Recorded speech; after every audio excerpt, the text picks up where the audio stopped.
Eh bien, bienvenue dans mon univers, une passion sur 4 roues.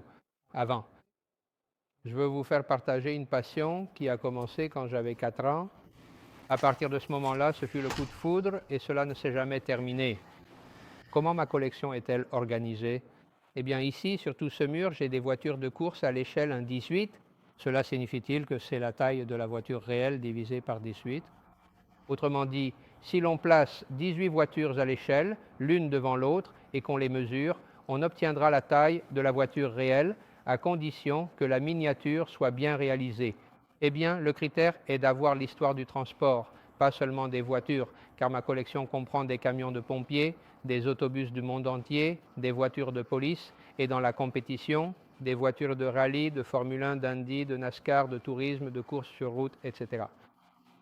Le sujet est inépuisable, mais il s'agit de l'histoire et de l'évolution du design des moyens de transport à travers le temps. C'est exactement ce que représente cette collection.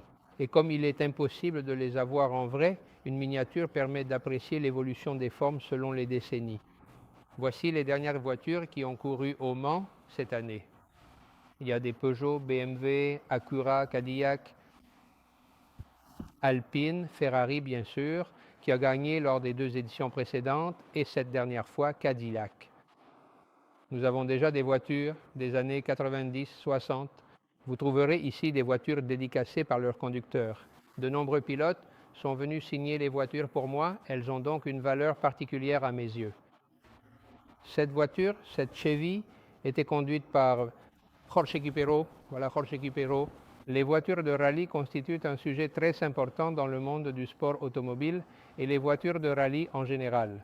Quand ils terminent une course, ils sont abîmés et couverts de terre parce qu'ils courent sur des chemins de terre.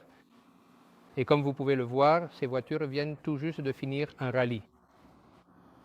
Alors, eh bien, dans certaines écuries, ils peignent le numéro pour pouvoir identifier au sein de la même équipe laquelle des 2 voitures c'était. Ici, ils sont en train de tourner une publicité, comme vous pouvez le voir. Une Renault Laguna.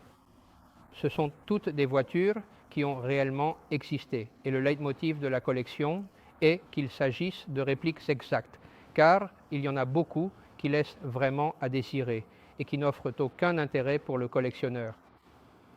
Ici, nous avons, pour voir à quel point elles sont fidèles, par exemple, cette Porsche 917 de Pedro Rodriguez, le Mexicain, a été endommagée pendant la course et la réplique présente exactement le même dommage, y compris la saleté de la course. Voici la Ferrari 512M de Marc Donahu qui, pour pouvoir courir, comme la carrosserie avait été abîmée, a été réparée avec du ruban isolant pour que la voiture ne se démonte pas en pleine vitesse.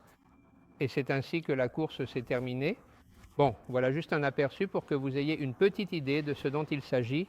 Cette collection qui aborde de nombreux thèmes, de nombreuses échelles, de nombreux pays qui ont construit des voitures à travers l'histoire, car l'automobile fait partie de l'histoire de l'humanité.